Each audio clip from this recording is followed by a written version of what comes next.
बेटा ये डिटर्मिनेंट पे क्वेश्चन दिया हुआ है जिसमें रैशनल टर्म्स है, ठीक है। तो इस डिटर्मिनेंट की वैल्यू दी हुई है a√b × c - √6, जहाँ पे a b c इंटीजर है, ठीक है। अपने को a + b + c की वैल्यू निकालनी है।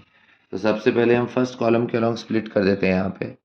तो फर्स्ट कॉलम के अलॉन्ग स्प्लिट किया तो पहले कॉलम में ये बना √13, √26, √65, और दूसरे कॉलम में ये बना, ठीक है। अब आप क्या करो, इस डिटर्मिनेंट में पहले कॉलम से √13 कॉमन ले लो तो 1 √2 √5 बचेगा, और थर्ड कॉलम से √5 कॉमन ले लो तो फिर 1 √2 √5 बचेगा, ठीक है। सेकंड कॉलम लिखने की जरूरत नहीं है क्योंकि पहला और तीसरा कॉलम सेम हो गया तो इसका वैल्यू 0 हो गया।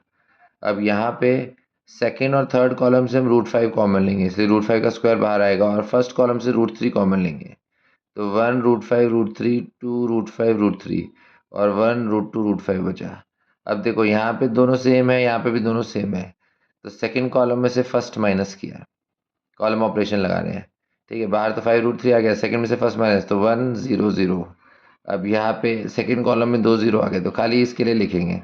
अब इसके लिए i + j ऑड है तो इसलिए -1 हो जाएगा, और इसका को फैक्टर √5 × √5 5 -√6 आएगा, 5 -√6, तो -1 × 5 -√6, तो ये इसका वैल्यू आ गया। अब इसे a√b × c -√6 से कंपेयर किया तो a का वैल्यू -5, b का वैल्यू 3 और c का वैल्यू 5, तो a + b + c करेंगे तो फाइनल आंसर आ जाता है 3।